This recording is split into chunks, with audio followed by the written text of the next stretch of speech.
This is Office Hours. We are Basecamp, Jenna and Ali. We run the community of the outdoor industry, folks that are looking to network, find their new opportunity, be empowered, connect, just get info on trends. Basecamp is where they congregate. And today we're doing Office Hours, which is where we talk to outdoor brands, kind of like a reverse interview is what we're calling it, and get the inside scoop on what it's like to work there. So all those things that you really want to know about a company that is probably not showing up anywhere in a job description, just because you only get so many words to talk about the role.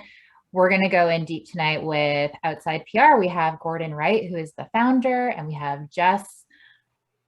Fiaschetti. Good luck.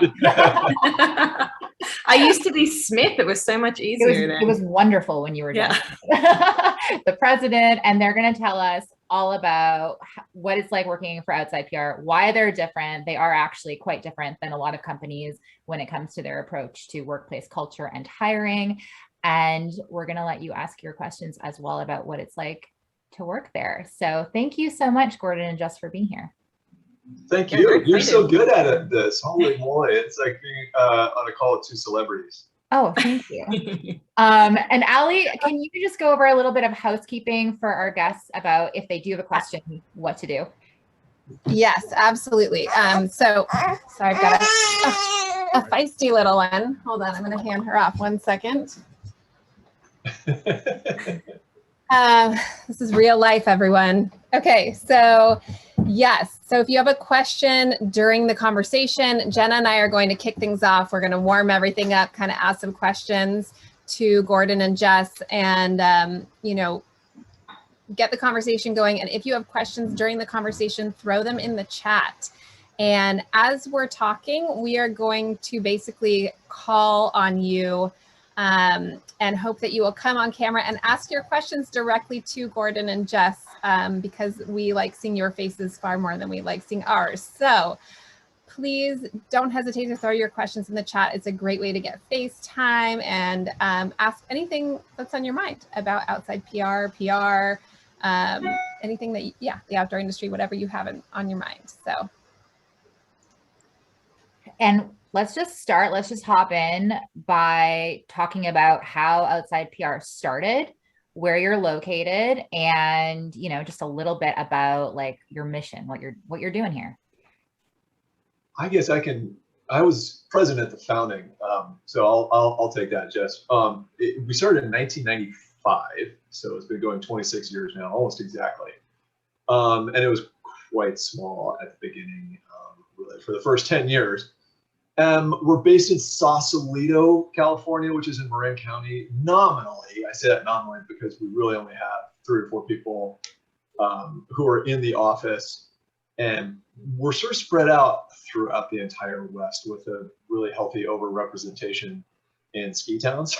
So we have staffers in New Mexico and Texas and Idaho and Wyoming and Lake Tahoe, and so I guess our organizing principle is to be a great place to work and to serve the needs of the journalist.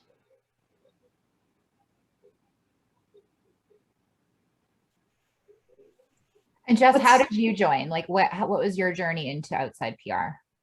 Yeah, so people that logged on right at the start will know I'm Australian, and I'm also half Canadian. So prior to moving to the US, I'd actually been living in Canada for 8 years and worked in Whistler, running communications and PR for major festivals, food and wine, ski and snowboard, outdoors-based festivals. When I moved to the US, I went straight to San Francisco. It's still one of my favorite places in the entire world, and was actually recommended to reach out to Gordon from Megan Michelson, who at that time been working for ESPN. She and I had worked together for a very long time through the festival and event space, and she'd come up to Whistler and cover the events I was working on. And she said, if there's any company that I can recommend that you touch base with and work with, it's 100% OutsidePR. So I contacted Gordon and got a job with him, and that was back in 2000. Tell the whole story. Okay. So I got a job with him, but I also got a job somewhere else. I took the other job because at that time paid a little better. But within 8 months, realized the error of my ways, quit that job, came back with my tail between my legs to Gordon to see if he would hire me again. Thankfully, he did have an open position, or as we'll get into a little bit later, there was an opportunity for me to work with the team. So I jumped on board happily, and it's been, you know, a dream ever since. I started in 2014 as an account manager, worked my way up, account director, VP, and then started as the president in November of last year. And it's just been an awesome, awesome journey with OutsidePR, seeing the team grow and prosper like it has. Amazing. And so, you know, in business since 95, who are your clients? There is a very long list. So you can name maybe your favorites or the ones you work with the most. Oh, Jenna, they're all our favorites. I'm a PR guy. I have to say that. You know, we love to have a broad range. So we think of the outdoor industry pretty expansively. So you'll find beverage clients in you know, athletic growing is a big new client that we're working with. Hospitality, the Hotel Zags up in Portland, MT Sobek. And then, you know, our core clients are like Hoka and Mountain Hardwear and Camelback and Mammut and Cotopaxi. We've been working with Red Bull for, geez, almost as long as Jess has been here. Jess, who else? Go ahead. Well, it's interesting because, you know, Gordon's founding client is actually a seafood company, and they're still with us 26 years later.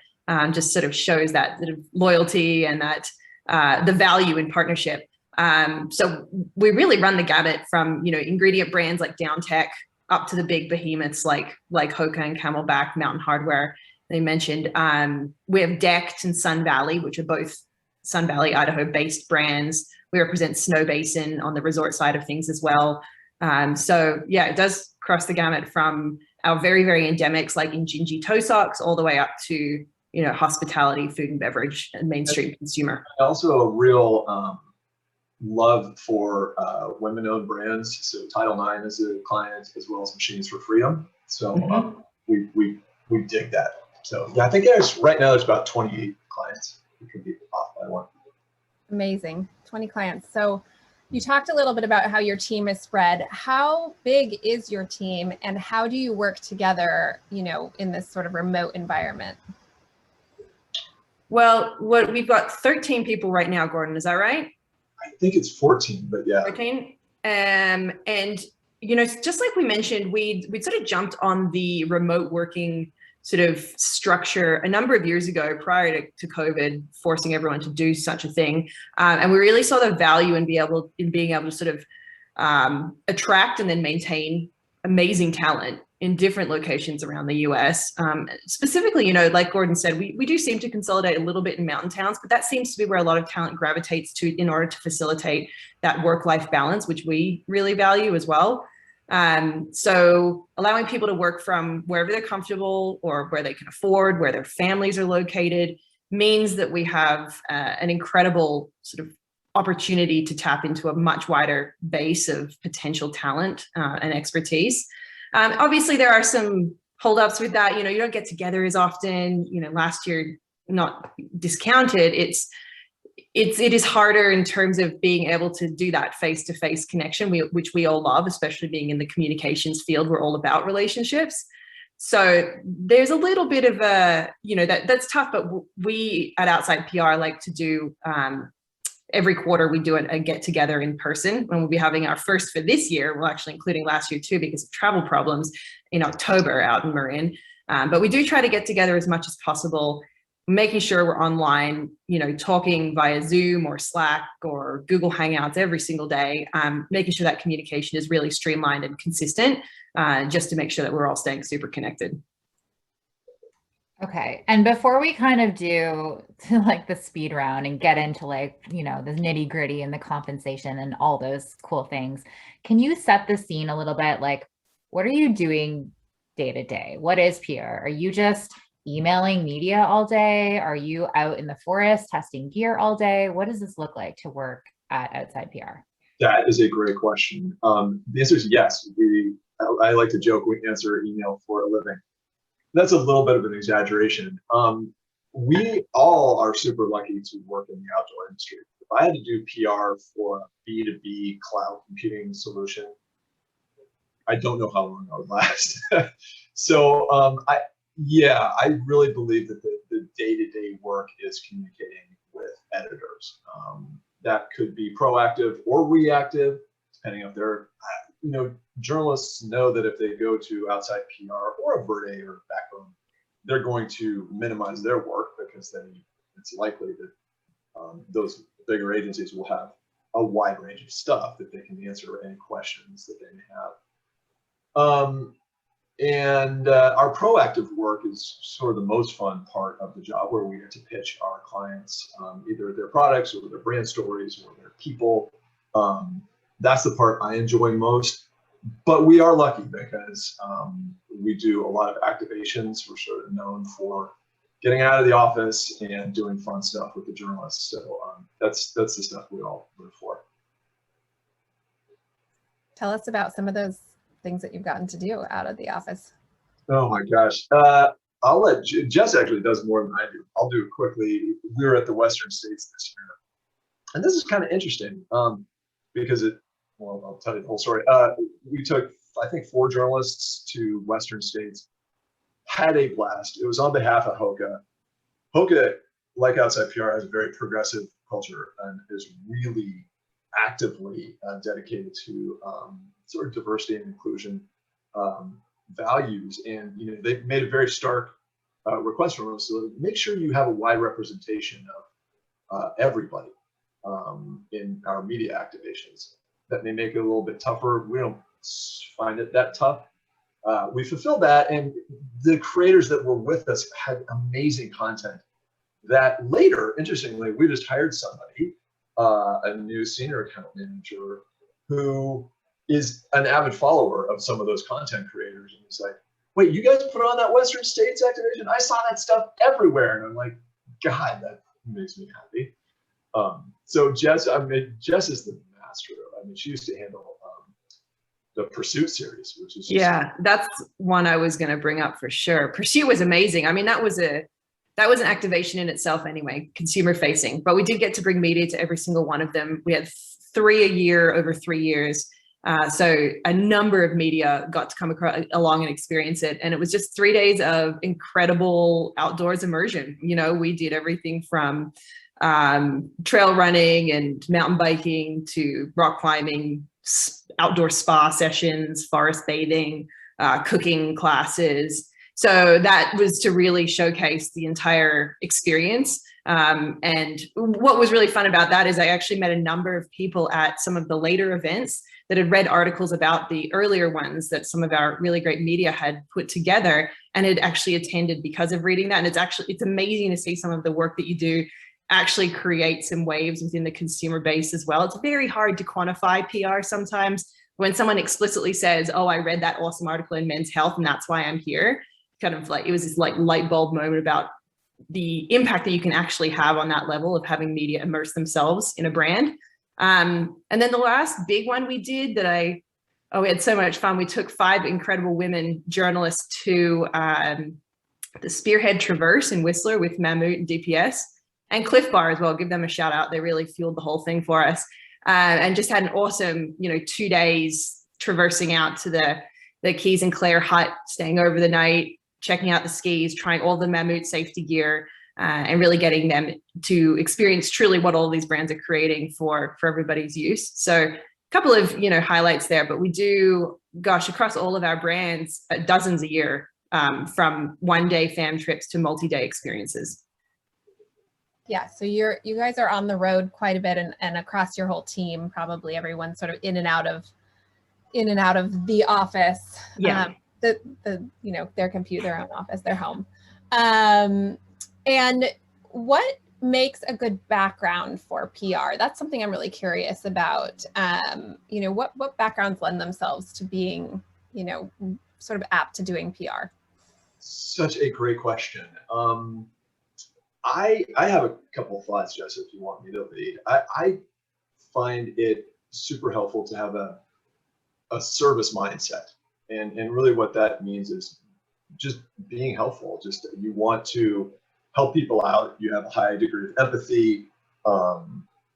And yeah, you just, I don't know, it's a service mindset. This is why sometimes journalists struggle to be in PR. Sorry, Ali.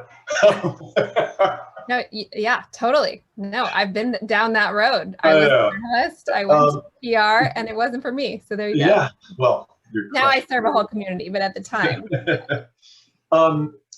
There's two other things, a really high degree of organizational skills, of which I'm notably deficient, but also a desire to be involved in the media, to be stuck in the media. I'm married to a journalist. My best friend is a journalist.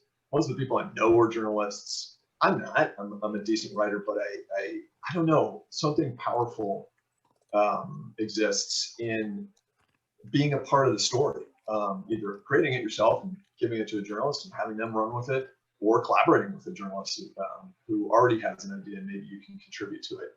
I find that wildly exciting, and I think that's a real benefit to have for a PR person. Jess, what about you? Yes, sorry. Yeah, I think definitely being a people pleaser is a big part of PR itself. Valuing relationships, having a creative mindset, whether it's within storytelling or writing prowess.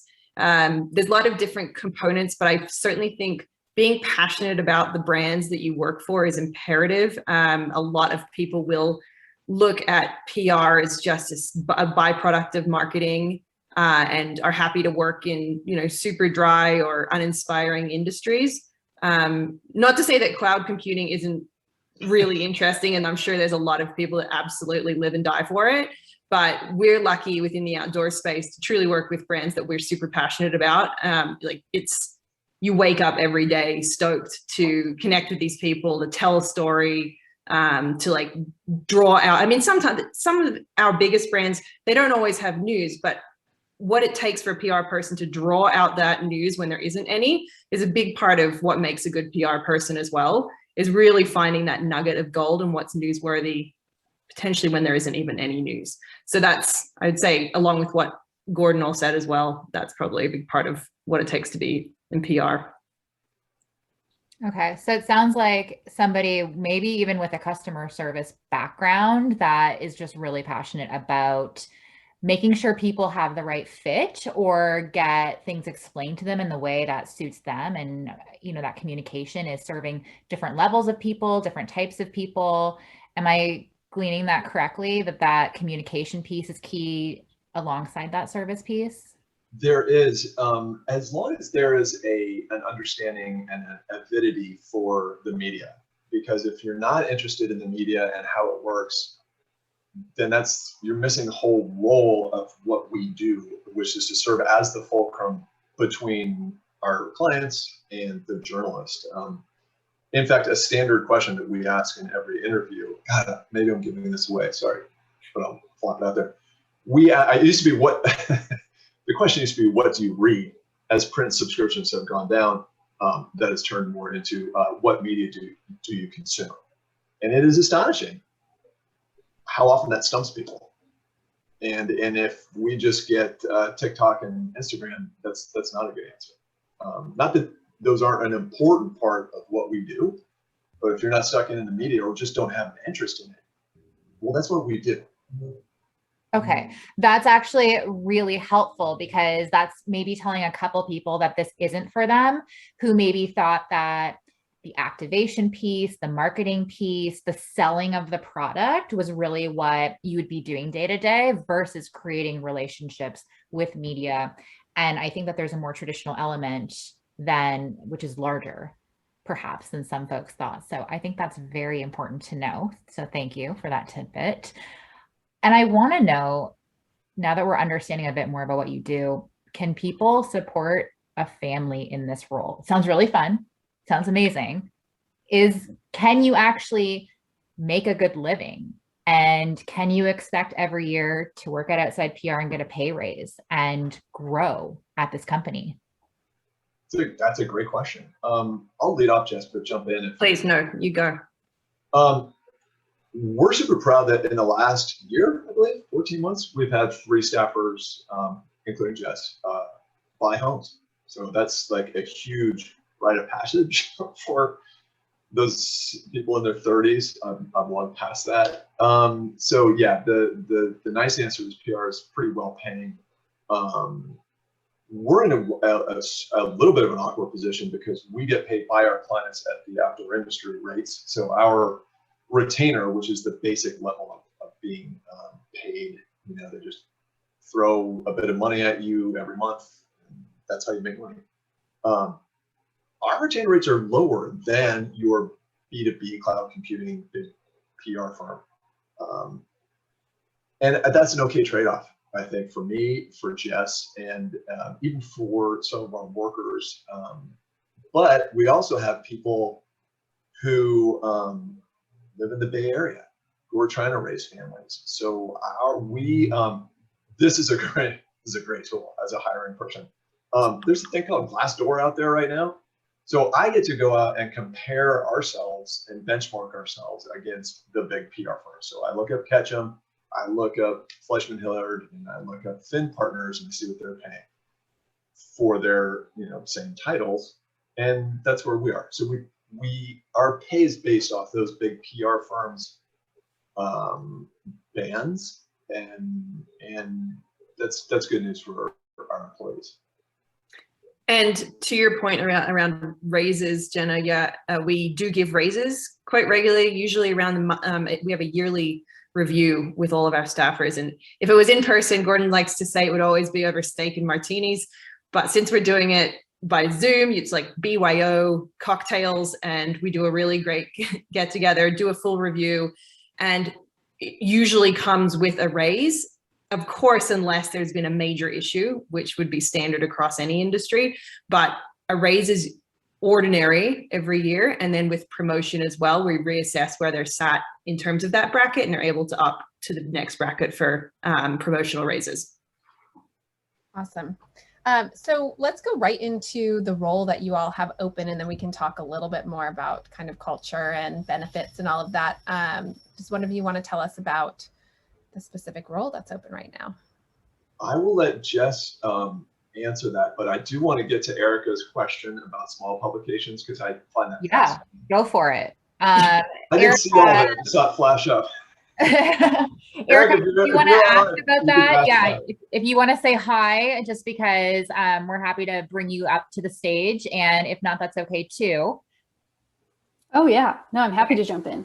Hey, I'm Erica Zazo, based in Chicago. This is a fascinating conversation.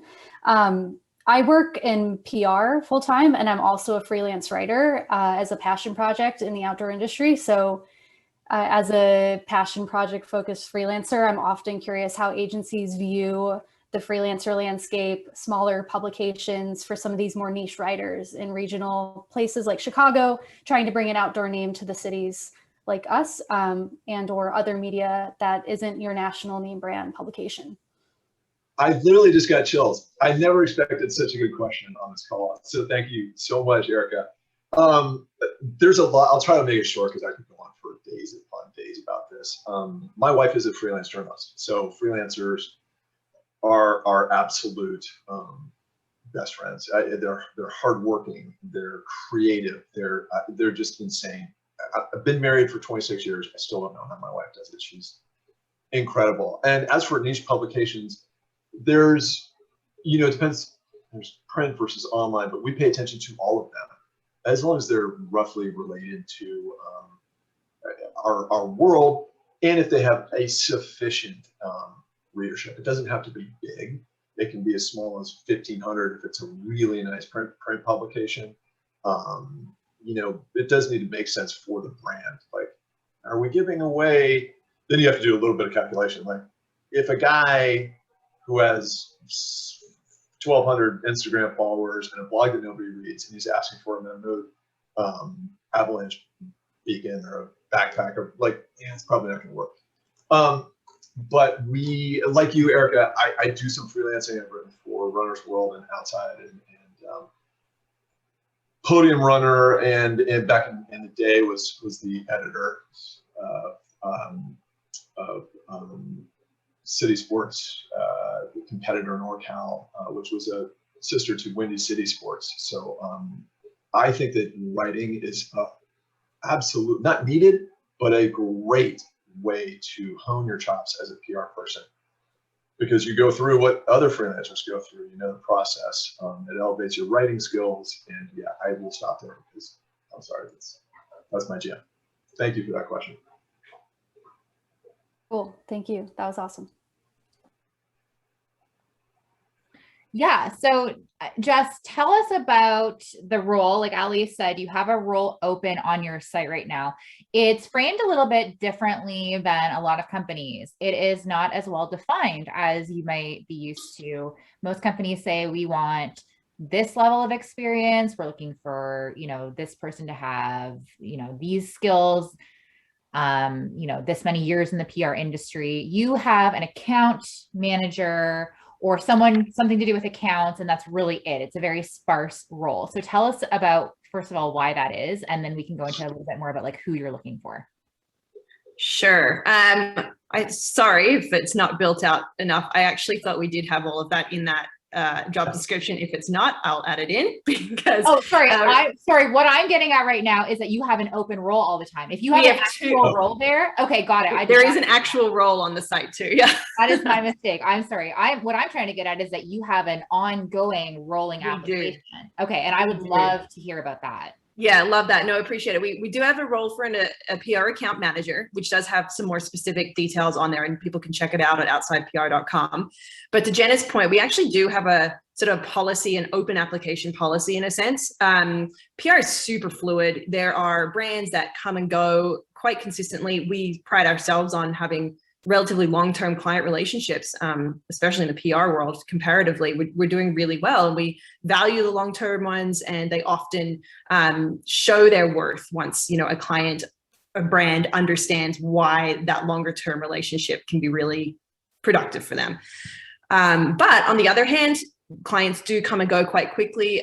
We had an interesting year last year, like everybody, you know, the industry tanked for a couple of months over March and April last year, and then everybody realized that the only thing they did have was communications and PR. And so we actually onboarded a number of clients in the following months, which then thus, you know, increased our need for talent and for our workforce.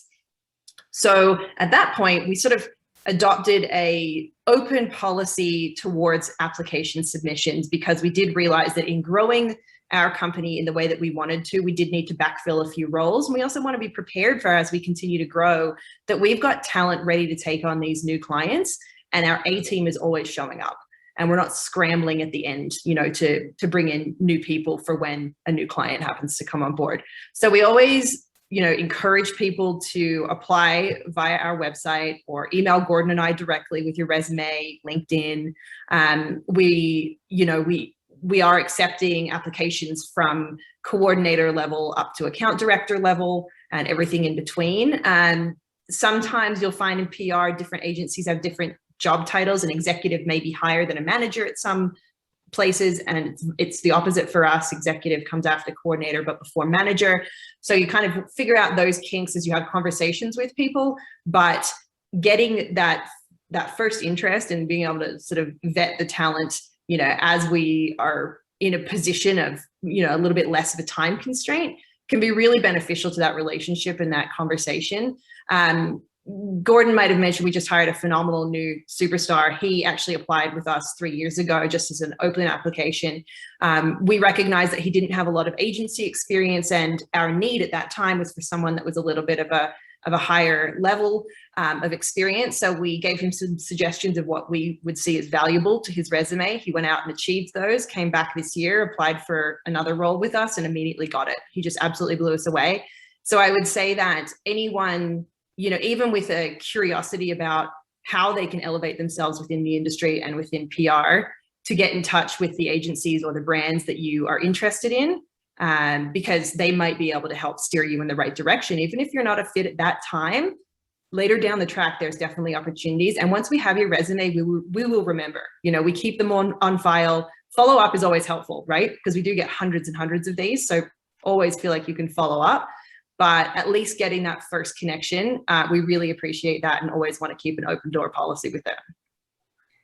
Yeah, Max had a question about the account manager role as well, so we'll bring him up. But I believe that Nora also, I read a little story on her, and I believe she just applied and was a really good fit. So she was amazing. The role. Yeah, we were so thrilled to get her application. She's been incredible to work with, and yeah, she just came as a cold submission. So amazing. Max, have I given you a second to? Yeah. Hi, I'm Max Peterson. So I think you've pretty much answered the question, but looking at your website, there's an account manager position open, and is there any possibility for a lesser position like an account coordinator?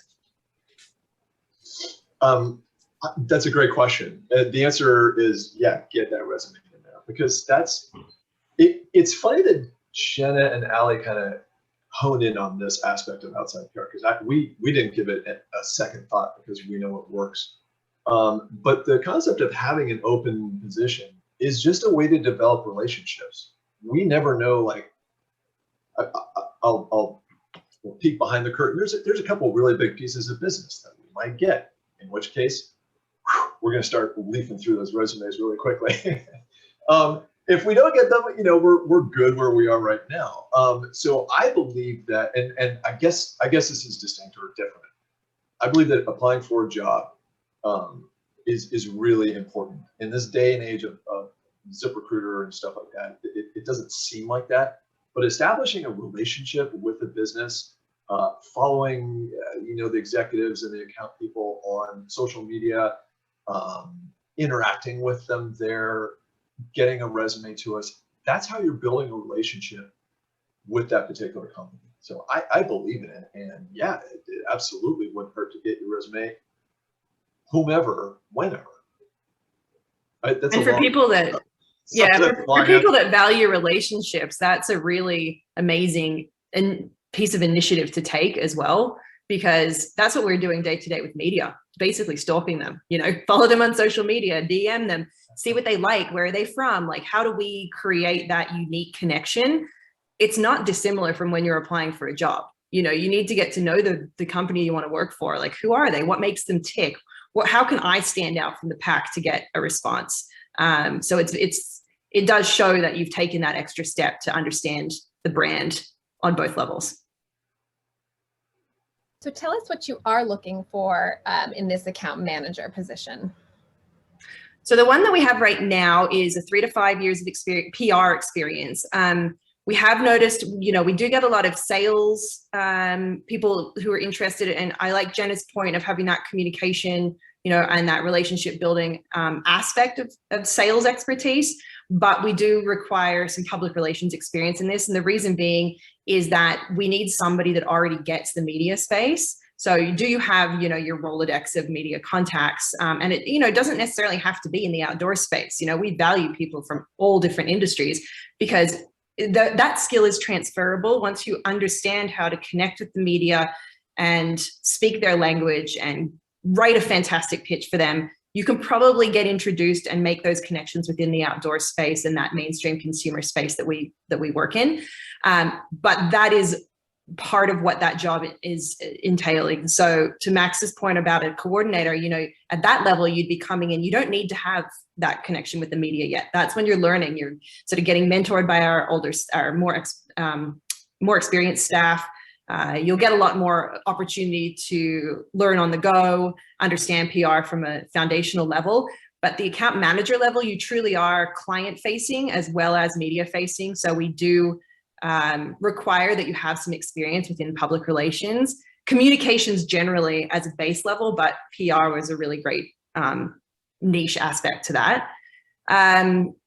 Besides that, having that PR experience, and it can, like I said, can be across industry, I don't think there's any other major standout requirements beyond that. You can see everything in that job description that we've put in there, but nothing that would make you shocked. Right. And it does, in the final analysis, interpersonal dynamics are incredibly important for us. So we do have a distinct corporate culture, one that's really based on equity and kindness, and sort of just being incredibly employee focused. So when we're interviewing people, we are stress testing a little bit, like, do we like this person? Would they get along with everybody? Will they be kind?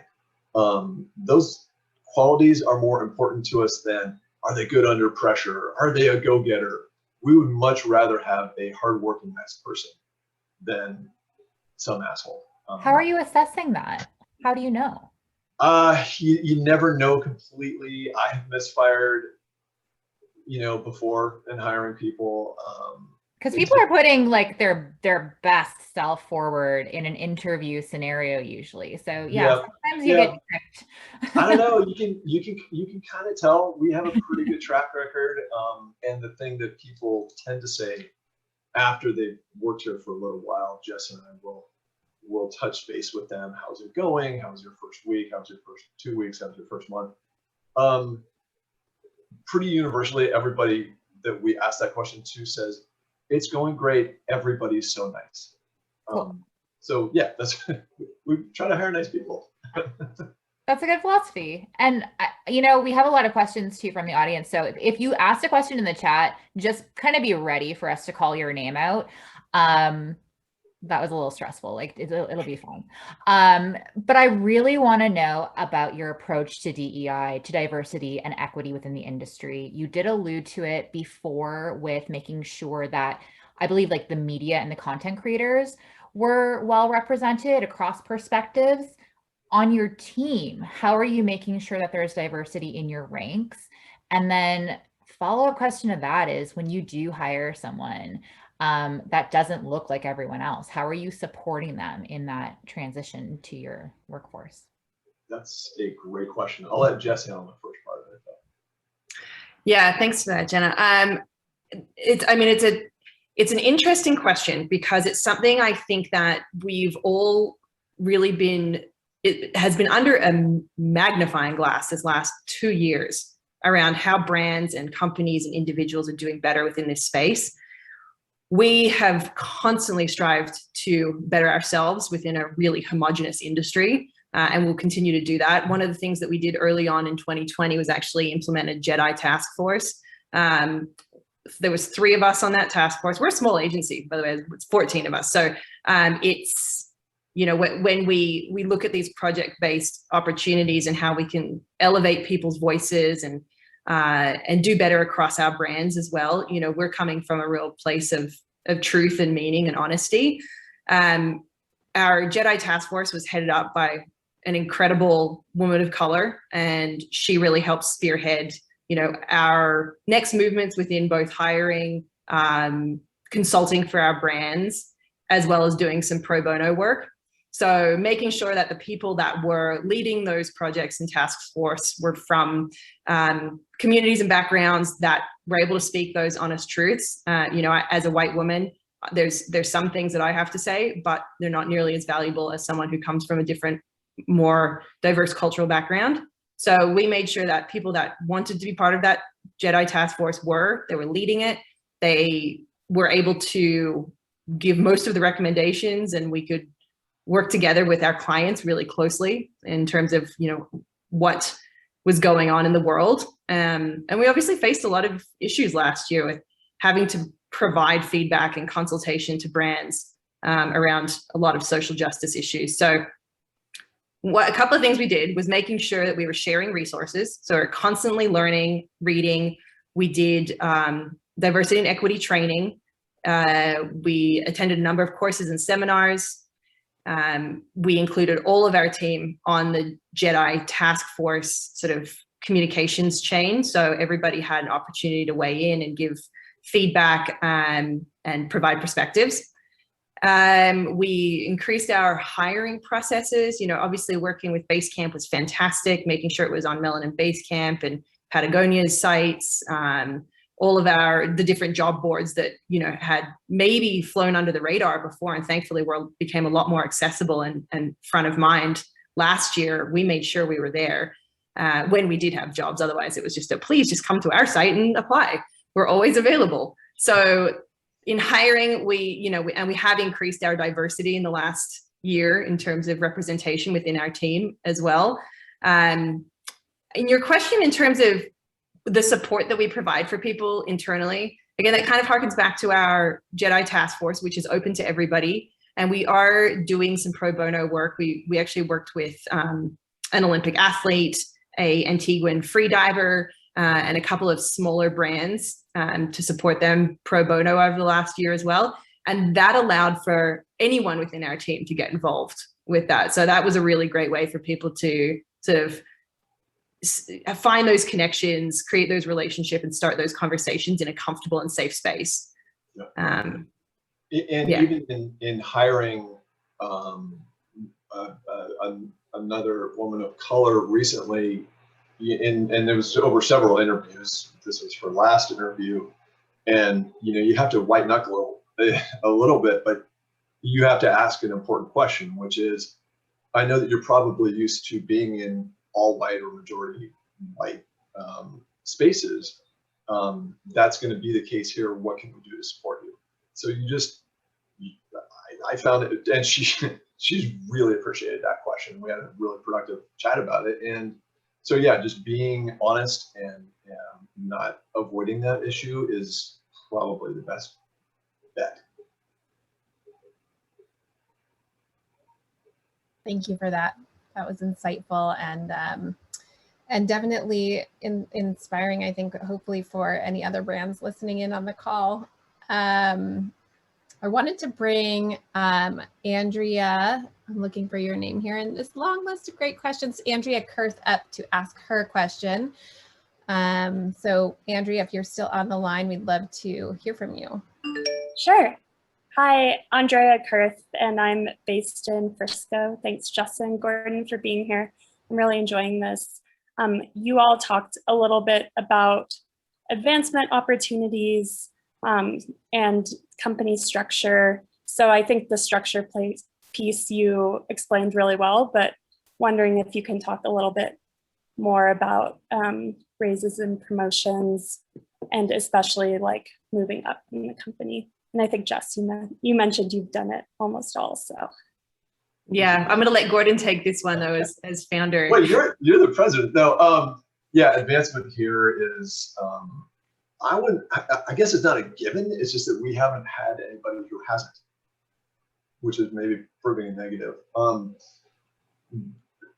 It doesn't make any sense to keep people in the, we also don't fire people. I think we fired 2 people in 26 years. So that's a good track record. What we have found, I'm the wrong person to answer this, first of all, Jess, and I'll tell you why. I literally started this agency because I despised the corporate culture of the big PR agency where I existed at the time. I hated everything about it, and I hated everyone there. I could not wait to get out of there and start my own thing. And I vowed that the culture of outside PR would be distinct from that. And that has been very successful for us. But there's a downside to it. Part of that natural anti-authoritarianism that I represent so well, and is sort of anti-structuralism as well. So I failed as a leader to provide enough structure, particularly as we grew significantly over the last couple of 3 years. Thankfully, I do take direction well, and employees like Massimo Alpian, who's now at Cannondale leading their global communications, and of course Jess, open labs, and they say, like, people need more structure. Our new senior account director, Dina Betcher, she comes back to outside PR, which is not a new phenomenon. It tends to happen a lot. She had been elsewhere for 1.5 years, 2 years, came back to outside PR, and she's like, yeah, I can help you with this. So we have been in the process of adding more structure, not in terms of reporting, because our culture is super flat hierarchy. There's no layer upon layer upon layer here, but really just being more transparent about career growth, codifying, each step up the career ladder, and just being a lot more explicit and communicative and transparent with it. Jess, I hope I got that right. Yeah, and I think that was really good to have the context to sort of where you came from and sort of where we are now, because we do have, you know, a roadmap to success in essence at Outside PR, and there are levels that you can climb the ranks, and we hope to people do that consistently and swiftly as well. But it all depends on what you want out of your career trajectory. You know, if you set a goal and we have that conversation, how can we help you get there? And we'll help map that out, and you know, through promotions and mentorship, you know, skill building, then we hopefully can get you to those next steps into your end goal. Cool. And then we're going to bring Claire up. She has a great question. I'm also curious about, just really quickly, your feedback structure then. How do people know that they're meeting those goals? Do you have weekly meetings? Like, is it very clear? Is it obvious? Do people set their own goals? What's going on? Yeah, so most of that comes out of the yearly review, and from there we sort of work back. So once we have that, you know, here's the year in retrospect, you know, what are our next steps to get you to where you want to be for the following year? Then we can set up those goals, and then from there it's, you know, drilling down into whether you need bi-weekly Zoom meetings. You know, do you want to be mentoring other staffers in order to hone those skills? How can we help you get more client-facing opportunities? Do you need more writing experience? So it all comes from that larger meeting with Gordon and I, and then we figure out, you know, what needs to be done to take those next steps. Very cool. Claire, did you want to? These are all amazing questions. I know. You know what? Our audience is so much smarter than us, which is our secret to success. Yes, you don't even need us. Just having like a very like brilliant community. So I know, I'm really impressed. Claire, are you still out there? I am. Okay, awesome. Cool. I'm Claire. I'm from Atlanta. Thank you guys for doing this. This is awesome. Huge question for me. I know PR is usually the always on kind of job. What's work-life balance for you guys like? Oof, it's terrible. No, we have so much to say on this, but I should defer to Jess because she's been just such a great leader and caring for our employees. And Jess, why don't you take this one? Sure. Yeah. Thanks, Gordon. It's really important to us. I mean, we're in the outdoor space for a reason, right? We're not, you know, we're not doing this, you know, to be working 24/7 and not be outside. And, you know, our name is pretty obvious in what, you know, what we value the most. So we have a number of different, you know, great benefits. We have a yearly stipend, which we sort of recommend people use to try out a new sport or activity. You can use it towards, you know, new gear or like a mountain bike, a season ski pass. Everybody uses it for their ski pass. Everyone buys a ski pass. It's a bit boring. You know, we're going to change that actually for next time. But we provide incentives actually to try something new. So we really want you to like get outside your wheelhouse. People often come to Outside PR with their little niches. They're like, I'm a trail runner. That's what I do best. I only want to work on Hoka. And it's like, that's not how we work at all. You got a little bit be a jack of all trades. For a while there, we were holding OPRU, Outside PR University, where someone in our team who had expertise would share that with people, and whether it's teaching people about how to assemble and disassemble a bike frame and why that's important for us to know, or who won the Tour de France the last 10 years, or it's something, you know, to do with the ski industry or biking or any other aspect. We really hope to get people to try new activities and sports. So that component of it is really important to us. We also have unlimited PTO and vacation policy. We obviously encourage people not to take that for granted. Within the first 6 months of working with us, please don't take off for 6 weeks. But like after that, we really are open to taking a good amount of vacation time, you know, long weekends here, week off here. You know, we do obviously close at Christmas, things like that. So or over vacation holiday periods. So unlimited PTO. Sometimes we have to encourage people to take more than they do as well, because like you said, PR being always on, it's tough to like take people away from their computer. That's why we just had to implement our 4-day work week. Mm-hmm. Jess can run down. What? Honestly, even That's with awesome. paid time off, people still are not taking enough time off. So we're like, what can we do to get people to uncouple, to de-stress? People, frankly, people in PR tend to be really like type A, hard charging, self-motivated people. And it's a real problem. Really, one of our biggest management troubles is just looking after people's mental health. So Jess, this is your baby. Sorry. Yeah, totally. That was really important to us, like thinking about how we can maximize the downtime we do have. 2 days didn't seem enough. So we did implement a 2-day work week, or sorry, a 4-day work week. 2-day would be even better. We'll talk about that next year. 4-day work week really is just a way for people to actually feel like they're getting like a weekend. You know, you often spend your Friday night and your Saturday still freaking out and maybe attached to your phone, especially if you're doing an activation or there's some big event coming up. We're working 24/7. So being able to take that Friday or that Monday off, and we do actually split it up at Outside PR. So half the team takes Fridays, half the team takes Mondays. So there's always someone available on an account, and we're not leaving our clients high and dry on one day. And then we switch that out every quarter. So it's yeah, we just actually started it this month. So we'll see how it goes and provide some feedback in a few months. But right now people are really excited, and I think it's gonna be great for that mental health component as well, which we've seen take a massive nosedive this year. Yeah. And Claire, just as the last part of that, this is also a no yelling zone. Like, I hate when managers get angry at people. Like, it's just PR. You know, nobody gets hurt into committing a PR. This is not brain surgery. Lives are not at stake. So we have a no yelling policy, as well as kind of no weekend policy. I remember as a young account executive at a big PR firm getting, I think it was 6 phone calls on the scant Friday that I got to take off one time.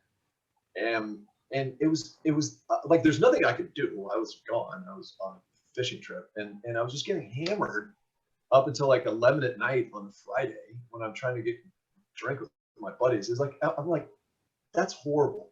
So you're not going to hear from us on the weekend. That's all just a bunch of nonsense. And it's a no tie zone too, right? What's that? No ties either. Yeah. I mean, you can wear it. We're not going to discriminate. Oh, if you want to wear a tie. Yeah, I didn't even know the word ties. Yeah. No. You're like, what's a tie?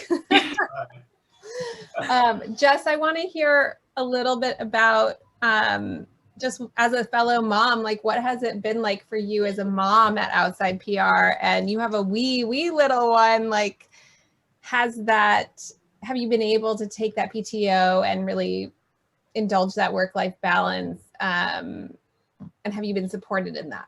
Well, I can say I've been supported not only professionally, but personally. My mother-in-law's on the line with my baby. She took her for the evening so I could do this. Claudia. Cool. So Claudia turns on her video. You can probably see her, but she's probably napping. So thank you, Claudia, again, for looking after Isla.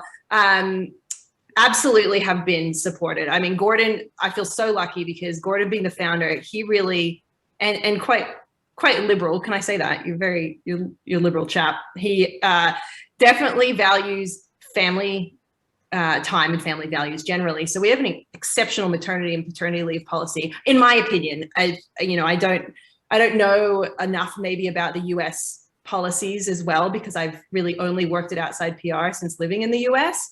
But to me, it seems pretty amazing. It's up to 6 months at 80% pay. I'm taking 4.5 months for myself and jumping back in next week, actually.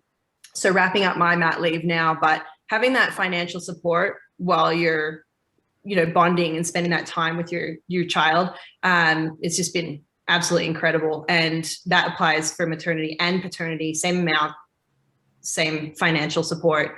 And yeah, it's something that I think all companies and brands should be reconsidering. And I'm at a loss as to why the US is a little bit behind on that, from what I hear anyway. But that's been a huge plus. Yeah, I'm like getting teary over here. Seriously, I'm like, oh my gosh, I get so passionate about supporting moms. So good on all of you for doing that. That's amazing. I wanted to bring up Jacob Ramirez to ask, Jacob, your first question about characteristics in successful associates. So go ahead and come on up and ask your question. Hi, I'm Jacob Reimars. I'm from the Denver, Colorado area. Thanks for doing this again, everybody. It's really insightful and amazing. But the question I had was just, what are just the consistent characteristics you see in successful associates with Outside PR? I'll go first, but Jess, I want to hear what you have to say to that, because that's a great question. Somebody mentioned that PR is like sales, or that sales ability is is valuable. I'll second that. You know, my first job out of college was in advertising sales, and I've still never been as rich as I was when I was selling advertising because I was really good at it. And I think that people, you know, we all get lost in our spreadsheets and our planning and our strategy documents, but nothing happens. You don't get publicity unless there's a publicist sitting down at their keyboard and selling that idea to a journalist. And we like to swing big. I mean, outside PR is frankly unusual in the media environment in which we play. We consistently place our clients in the Wall Street Journal and the New York Times and Bloomberg and even Marie Claire, Vogue, like you name it. Name any media outlet in the United States, and we've gotten a client into it. And that sort of range comes from audacity, and that audacity comes from sort of that drive, that sales. We find that it's most helpful if that drive is informed by the desire to serve. So the way I look at it, you're not bugging somebody when you're cold calling or pitching the New York Times. You're sitting on a great story, and it is a gift to a journalist to be given a good story. I've done this with the New Yorker. For those of you who don't work in PR, pitching the New Yorker is not something that you do. But we've had 2 hits in the New Yorker because I established a relationship with a reporter way back when I saw an interesting local news item that seemed right up that reporter's alley. And I just emailed him one day. This didn't have anything to do with any of our clients whatsoever. None. Zero. But I knew that he would be interested in it. So I just dropped him an email with a link to the story. Didn't hear back from him until 6 weeks later. And that reporter, Tad Friend, said, "Hi, Gordon. I just wanted to let you know I'm back from San Francisco reporting on that story. It's going to be a great story. Thanks so much for the tip. If you ever have any other leads, please let me know." And boom, we're in the New Yorker. So that sort of curiosity and drive and the belief that you're providing a service is what makes for a really successful associate there.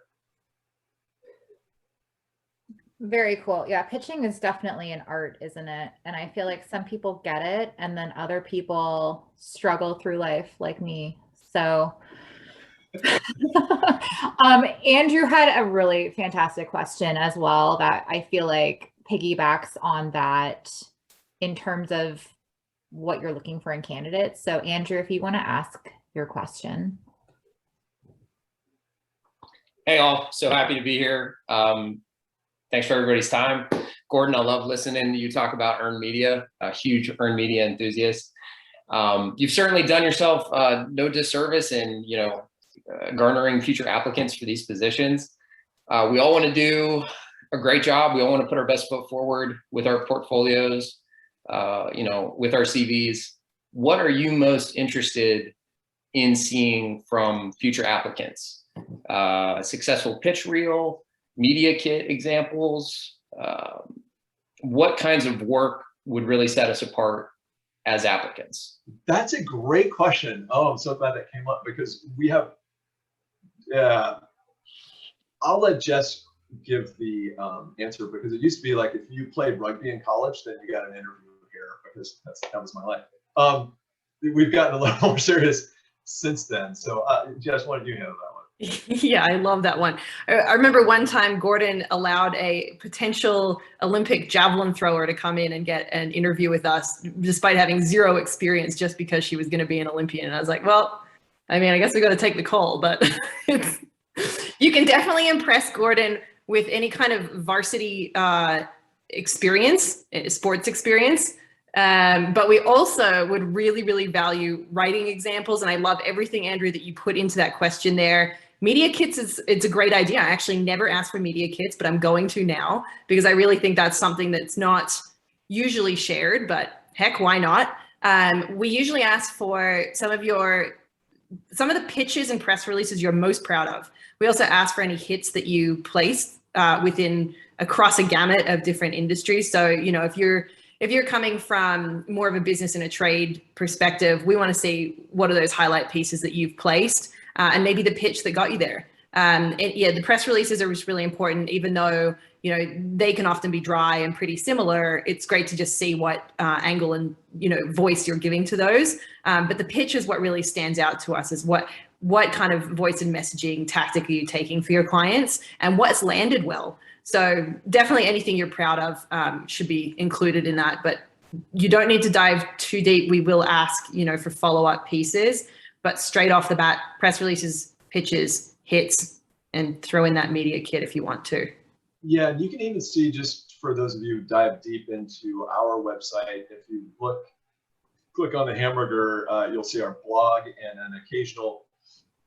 an ongoing feature in the blog is how I pitch this, which is revelatory. That will teach you a lot about what we do and how, importantly, how we do it. It was inspired by Jess getting her client Code Epoxy. Shout out Code Epoxy. Just closed a huge funding round with Bain Capital. Yep, got him in the Wall Street Journal again. She, for 2 years, pitched Davis Smith, the founder of Code Epoxy, to How I Built This, which is Guy Raz's fantastic podcast. One of my favorites of all time. And it's just like throwing, you know, pails of water on a raging 3-alarm fire, because every brand in the world wants to get onto that point. But Jess literally built a relationship, kept at it, and eventually got it. And though she wasn't thanked on the podcast, I am thanking her again, because because yeah, I mean, that was a pivotal moment for the brand. So yeah, pitching.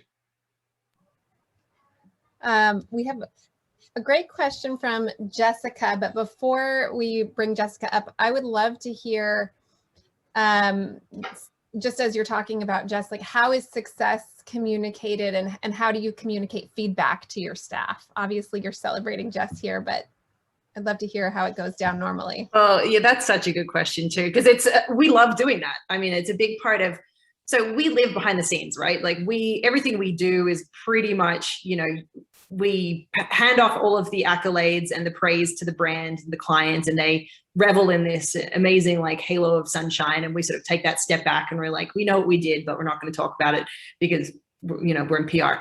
So we do it internally instead. And we have a kudos channel on our Slack channel, which is inundated with amazing pitches, you know, editorial pieces, feedback from clients. And we love actually getting that.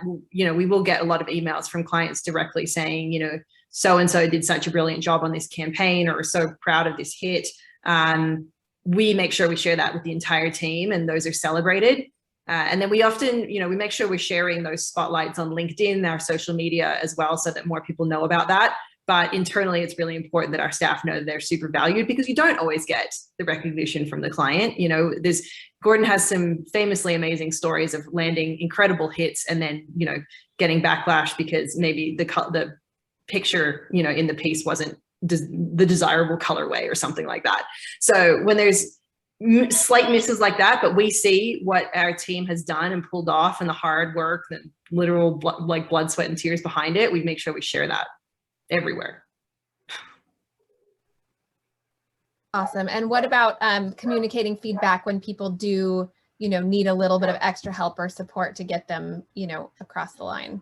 We're in constant communication with our team. And we sort of, like I mentioned before about having that open door policy for applications, the same applies for feedback and for getting support. So we actually have a support channel on our Slack, as well as our DMs being open and constantly setting up calls to go over, you know, projects or wins and misses that we've had with clients as well, and making sure that if we're seeing something happen, and, you know, Gordon and I touch on all of the accounts, but we don't have the bandwidth to be immersed in the day-to-day for every account. So sometimes, you know, whether it's feedback from the client or it's one of our team members coming to us and saying, hey, I'm struggling here, you know, what can I do? We make sure we carve out that time and have a conversation with them, figure out what kind of support they need, maybe what's missing, you know, is this story that we're trying to pitch actually too difficult? We need to find a different angle. So it's I think essentially it comes down to communication and making sure that we're staying on top of everybody's bandwidth and their mental health too. Yeah, that's awesome. I love that there's room for people to voice that they're struggling and could potentially use support, because that's real and that's honest. And like, we all have our areas where we need a little extra help. So it's wonderful that that can be an honest conversation with your staff. Jessica, would you like to come up and ask your question about clients? Absolutely. Hello, my name is Jessica Worley. I'm up in Bellingham, Washington, actually. So super close to Canada.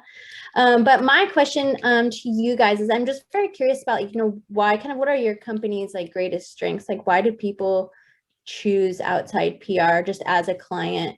And then what do you see as like those challenges that you kind of currently face as a company that you're either in the role or just as a whole that you want to like kind of tackle? Yeah, what a thoughtful question. That's insane. I love this. I love this whole group. Clients come to us, because we're in an industry. So once you're in an industry, there's probably just 20 PR firms in the outdoor industry. We're one of the 2 or 3 biggest, and we have a great name. So our organic SEO is like off the charts. So that's kind of like the first filter. The second, and this is super bummer, but I mean, the clients just look for results. They want to know, can you get publicity for us? That's pretty transactional. Thankfully, we, am I having a family crisis? No. Sorry, I have landline going. Yeah, they look to see like, are you good at what you do? Are you selling as something that you can fulfill? And that answer is always yes, because we do really well with the results. And then, sorry, what was the second part of your question? The second part is kind of like what challenges as just a company do you currently face, whether that's just as a whole or just even in the positions that you're looking for themselves? God, that's amazing.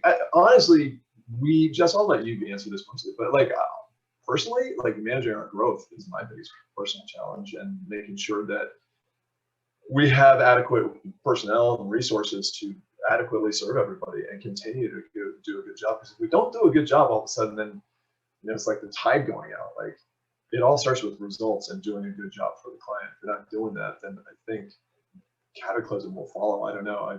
That keeps me up at nights. So Jess, what?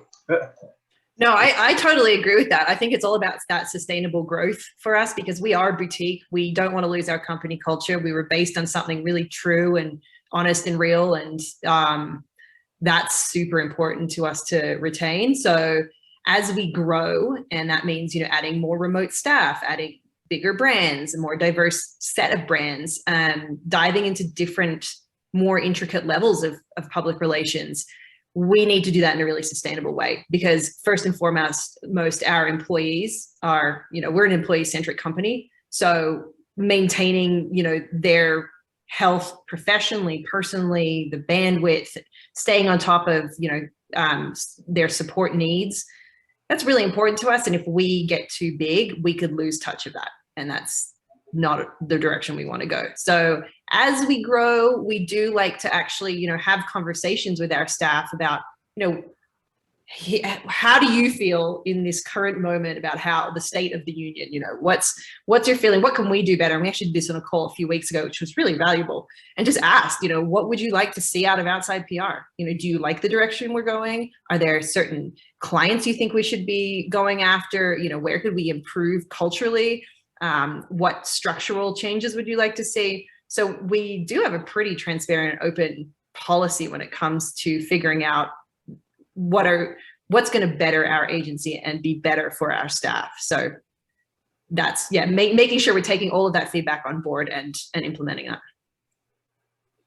Yeah, absolutely. Thank you. Yeah. Good question, Jessica. Isabella, you had like several good questions. If you could choose maybe the one that you're hoping to hear about most, and then I'd like to hear from Hannah as well, because I liked her question.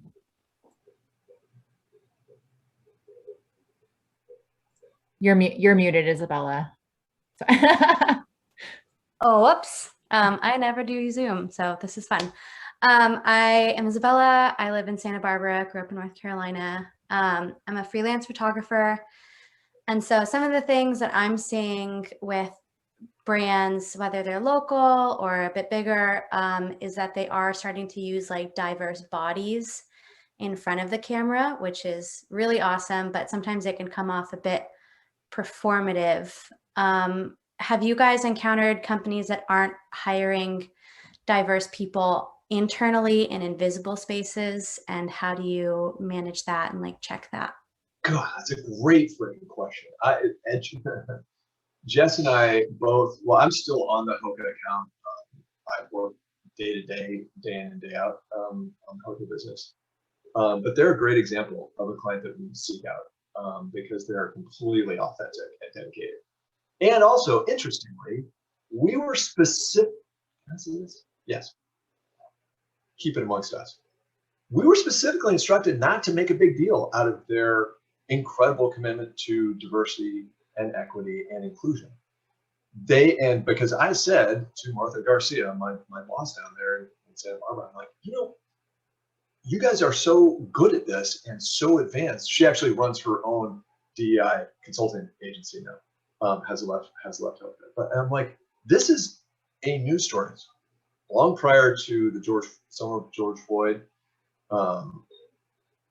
And I said, I think some big business press would be interested in that. And she said, we'd rather just get noticed organically. I don't think that that's something that we should be pitching. And that made the hair stand up on the back of my neck. And when you walk into the Hoka headquarters, what's up? Giant, pictures of people running and outdoors and like all that great corporate stuff. Authentic there. All types of body and racial inclusions. You look at their catalogs, the covers, majority minority. So like, we can't boss our clients around and tell them what to do, but we definitely push them in the right direction. And when everything sort of hit the fan last summer, we were lucky to have Jess's Jedi task force to help counsel them. And it's better, I think, Jess, now than it has been. It's still a long way to go. But yeah, if you have anything to add, Jess. Sorry, I jumped on that. No, that's completely correct. And I think that's a great point, is that, we can't necessarily tell these brands what to do, but we can do audits on their external facing marketing, social media, and make recommendations from that. And for the most part, our brands have been super receptive to it. And I would say almost all of them have made changes because of it. And, in doing so, there is that question around, is this a news story? We try not to make it a news piece. We want them to start moving this direction organically and in building it into their own DNA rather than doing it in a tokenizing or performative manner. So it is a fine line of making sure that, people are recognizing that brand for doing better and making a change without making it seem like it's meant to be a news story at the core of what it is. So we do a lot of consulting with them, make recommendations for true DEI experts. We do not count ourselves as experts in the field. So we have like a great Rolodex of incredible people, organizations that we can refer these brands to get more information on how they can do better across those levels. Big shout out to the Lady Alliance, actually based out of Canada. We worked with them with Mammut, and they've done an incredible job at helping change a very European, very white, very premium mountain brand to be a lot more open and diverse in its representation and its connection to its audience. So it varies with the client, but we certainly are having those deep and meaningful conversations with them on a constant basis. Thank you so much for answering that one. Hannah, we're going to bring you up, and then we're going to hear from Tyler and Isabel. I will let you say thank you in just a second. We just want to try to get through everyone. We might go a couple minutes over if that's okay with everybody, but these are such good questions that we would love to get to everyone's. So sorry, Isabella, go ahead. Oh, I was just going to say thank you for answering all of our questions. I really like you guys a lot, and I'm very we like so them nice. Feeling is so mutual. This is awesome. By the way, shout out to Max. Thank you for the book suggestion, Inclusify. I've heard about it, and yeah, I'm gonna pick that up. Hannah, if you are still with us. Yeah. Hi, guys. Yep, right over here. Just for, again, taking the time to talk with all of us about everything. It's really great to hear from such a forward-thinking company. As being someone who's new to the PR world, my question was, earlier you mentioned having a candidate come to you and, giving him feedback on what experience or skills you'd like to see in his development before you would be interested in taking him on as a candidate.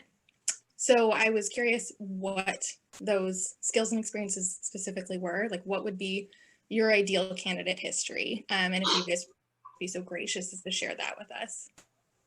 Well, we have hired a pretty broad array, Hannah, but part of the answer to that is for what position.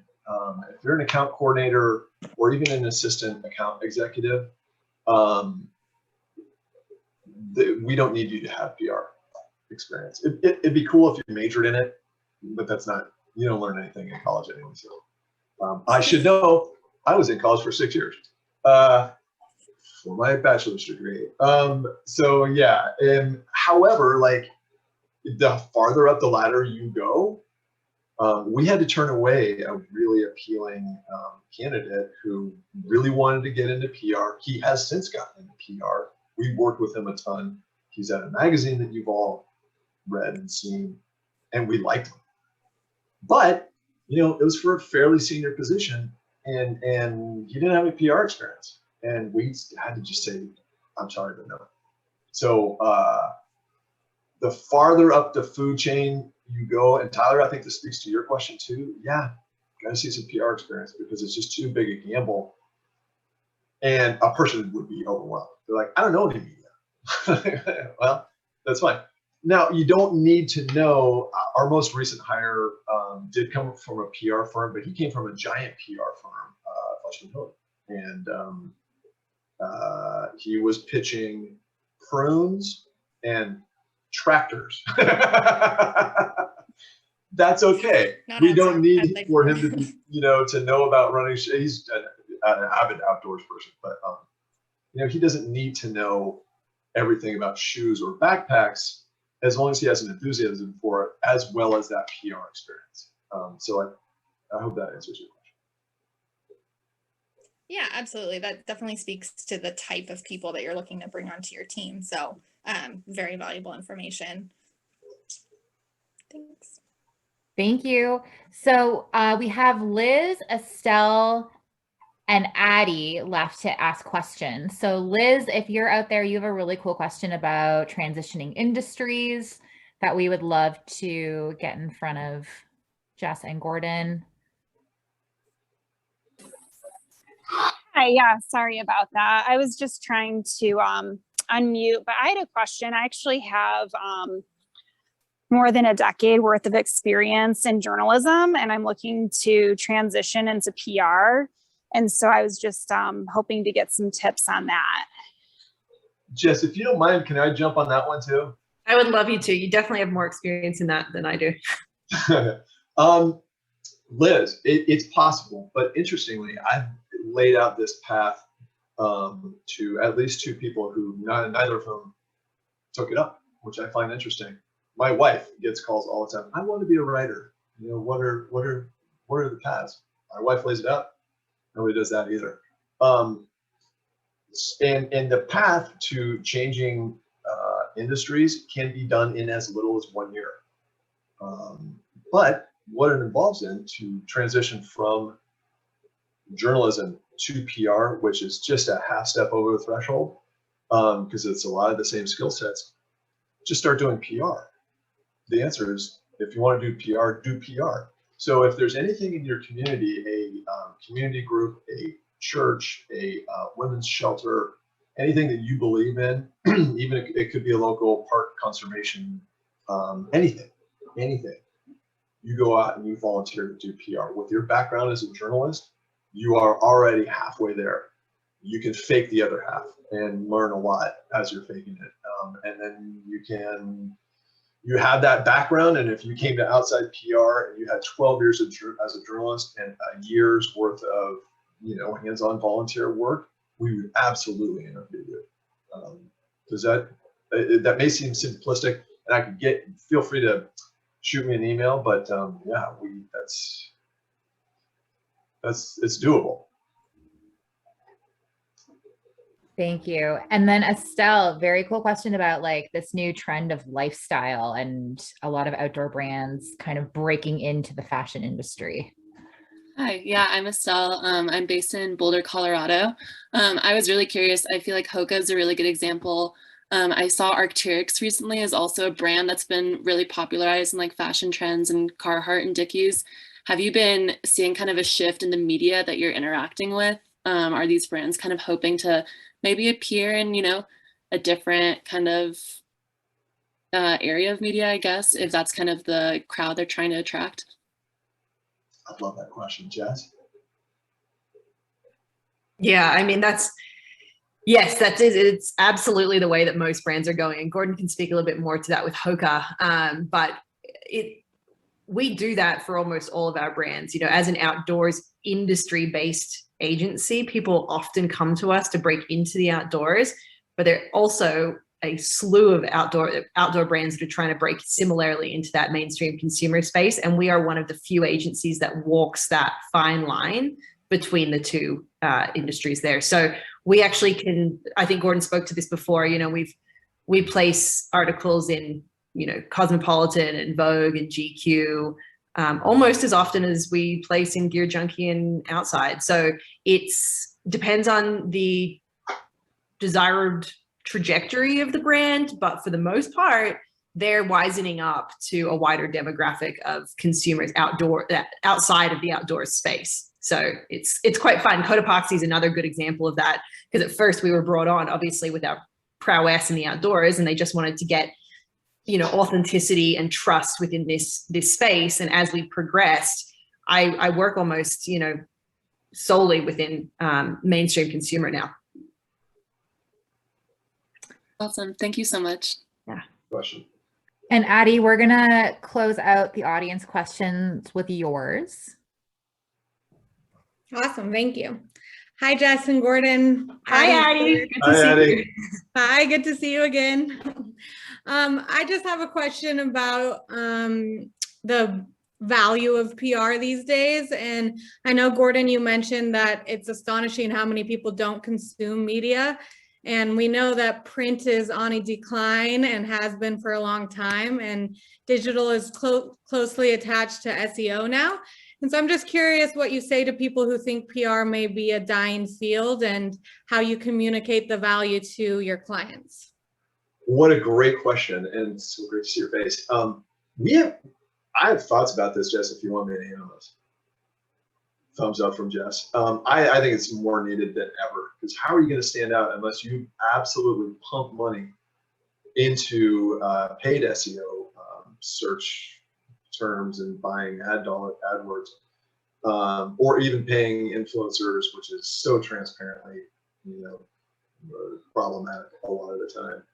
I think the PR is an incredibly healthy position, because that SEO, yeah, it's becoming part of every story that we do. And some brands are more hip to it. Decked out of Sun Valley is really on the cutting edge of making sure that we get the right URL to the media outlet. And then sometimes, of course, the media outlet has their own affiliate programs, and they, if they mention Cotopaxi, will, they would like a cut of the thing, so they want that link to be through Avant Link.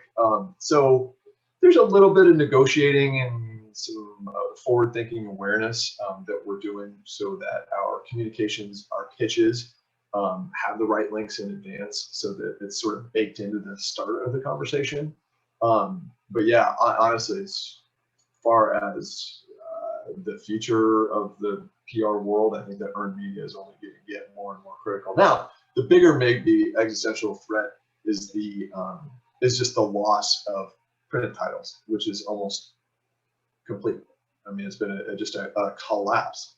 But we've seen an increase in digital titles, and then B, a backlash, right? So there's, starting with Surfers Journal, we now have Adventure Journal, and we have Gear Patrol has their own beautiful glossy. So like, Mark Perosi started a magazine out of nothing, and it's still going. So the people who called him crazy are wrong, and so we love that sort of that backlash, because I'm old school. We still have print hits up on our wall that we change out every 6 or 12 months. I love me some print hits. So yeah, that's fantastic. It's this be a question.